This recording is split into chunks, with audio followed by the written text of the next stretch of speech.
Good afternoon po, and nandito po ako sa dinala ko po yung anak ko dito. Today is January 1st. Happy New Year po uli sa lahat ng mga nanonood.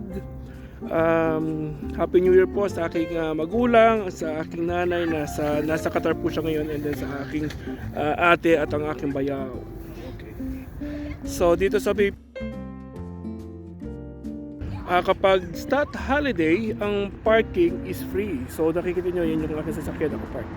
Yung red truck, yun yung aking truck. And then basta kapag stat holiday saka weekends, ang parking is free. Yun ang ano dito. Pero normally, since na ito ay downtown Calgary, ay yung mga building guys. Normally may bayad po ang parking, at hindi po just only free parking, napakamahal po. Kaya we normally just go here ng weekends saka itong holiday like this. Okay, ikot ko po kayo para makita nyo po yung the rest. May playground po sa aking likod. Yung aking anak naglalaro na. Ayun yung playground. Ayan, okay.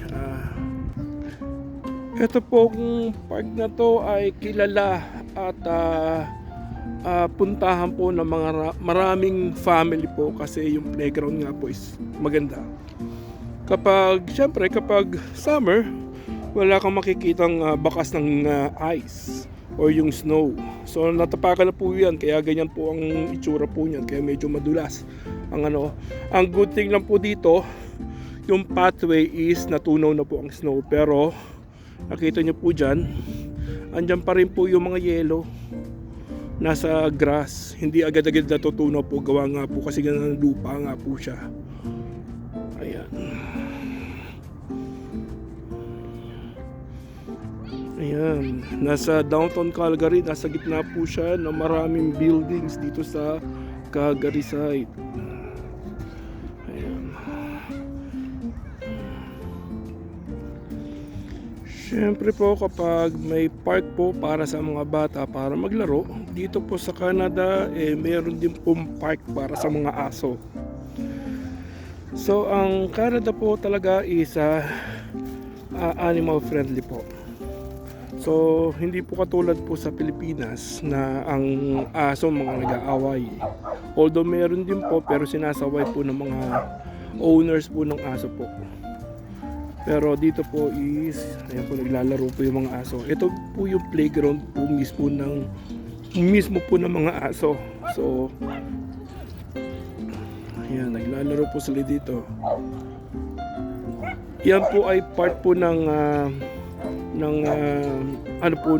mismong Prince Island Park po. Kasama po sa amenities po para sa mga aso po nagdadala po.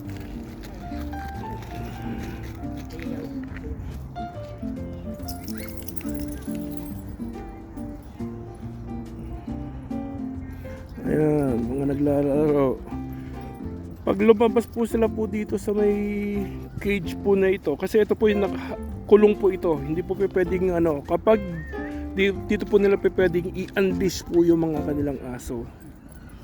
Ayan, para makapaglaro sa ibang aso. And then kapag lumabas po kayo dito po, may gate po doon sa labas, you have to leash po ulit yung mga aso nyo po, yung mga kanya-kanyang aso po. Bawat po yung tumatakbo ng kanya-kanya mga aso sa park, kasi paglabas po para sa mga tao, pagpasok po naman po dito para sa mga aso lang po, exclusive lang po. Ayan, yun ang kagandahan. Ayan, so yung dog park dito, while yung playground naman para sa mga bata ay andito sa side na to. Ayan, napakaganda, napakaalwa. Although mayroon pa rin showing ng bakas ng mga ice sa mga previous na nangyari po dito. Ang kagandahan po dito sa Calgary at dito po sa Alberta is always sunny po. Yan ang isang advantage ng Alberta. Laging nandiyan si Haring Araw.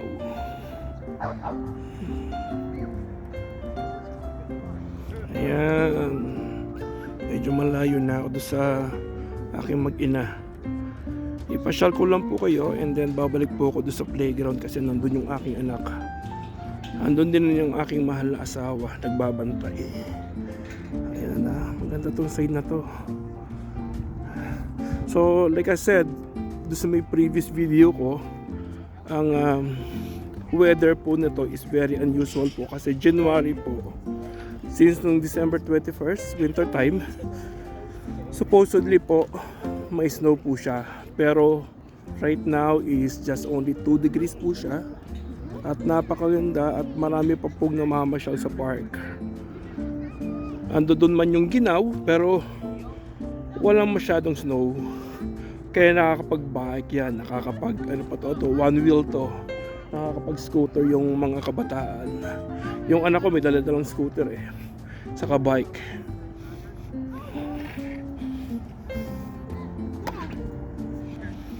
So nandito na po tayo sa may Prince Islands Bridge, and then ang water side po nito tinatawag po nila na Bow River. Ayan. So kapag sobrang lamig, itong river po ito nagiging yellow po ito. So nalalakaran po yan, pwede po maglakad, kaso syempre doon pa rin po yung precaution na kayo yung mag-iingat, baka kasi merong siya, yung hollow area, yung ano ba tawag doon, yung malambot area na pwede kang lumubog kasi ito ay running water. Napakalamig po nito guys.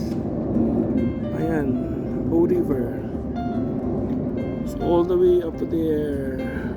And then yung island, yung Prince Island na sinasabi nila, yung side po yun yung island kasi nasa may gitna po siya ng river. So may mga naglalakad din po doon. Kapag summer, mayroon parang pond na nangyayari po doon. Naiisak po yung tubig. Pagkatapos yung mga bata pwede po magtampisaw at maligo po doon sa kabilang side. Ayan. Ayan, may tinatang aeroplano, WestJet.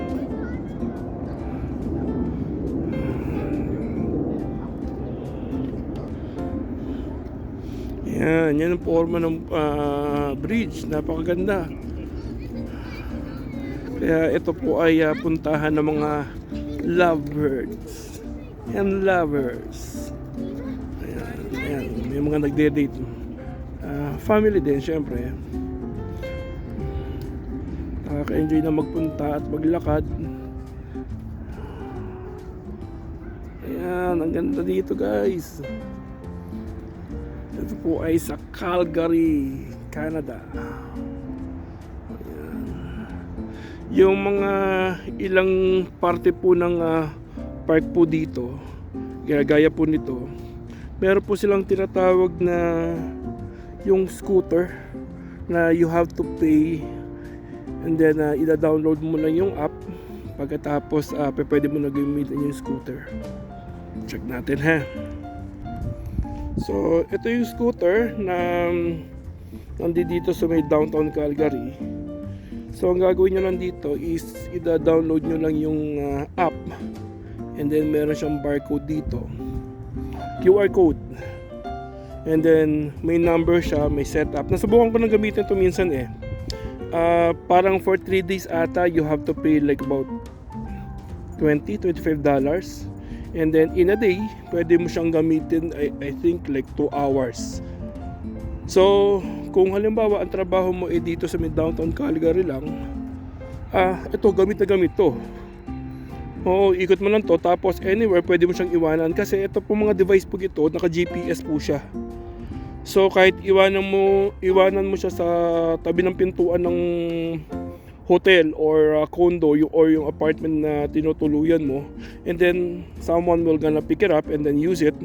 Ganun lang naman po siya. Hindi nyo pa pwede itago sa loob ng bahay, syempre. Kasi ito ay owned by ng kung sino mang company to, like Neuron. Ito naman to is Bird. Yan. So, ito ay along the city nyo po makikita dito sa downtown Calgary. Ayan. Minsan may nakakarating to doon sa area namin pero dapat hindi Kasi kami po ay nasa may outside nung city ng Calgary. So dapat hindi makarating, pero may nakakarating minsan. Ayan. Yan, scooter. Very convenient po para sa mga professionals din po saka sa mga kabataan. And there you have it po. Yan po, ito po ay Prince Island Park. So babalik na po ako sa aking pwesto at balikan ko yung aking anak. And then siguro magbabike po kami for the rest of the day. And pasyal-pasyal po. And then after po nito, lilipat po kami doon sa kabilang park. Ito naman po yung yung Peace Arc.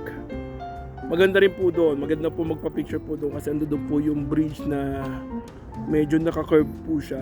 Maganda po. Papakita ko po minsan sa susunod na video ko po siya. Okay?